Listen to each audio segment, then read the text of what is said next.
বিয়েবাড়িতে বেঁচে যাওয়া মুরগির রোস্ট, গরুর রেজালা, পোলাও, মোরগ পোলাও, বোরহানি সহ মজাদার সব খাবারই পাওয়া যাচ্ছে এখানে। আর মানুষও কিছুটা কম মূল্যে লোভনীয় এসব খাবার কিনতে ভিড় করেন।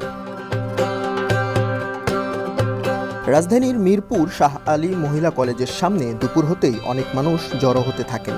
লক্ষ্য একটাই, কম মূল্যে বিয়েবাড়ির মজাদার খাবার কিনবেন। কারো পছন্দ গরুর রেজালা, আবার কারো চিকেন রোস্ট। হুড়োহুড়ির চিত্র দেখলে মনে হবে ক্রেতাদের মধ্যে যেন রীতিমতো প্রতিযোগিতা চলছে। পছন্দের খাবার বাছাইয়ের পাশাপাশি চলছে দর কষাকষি।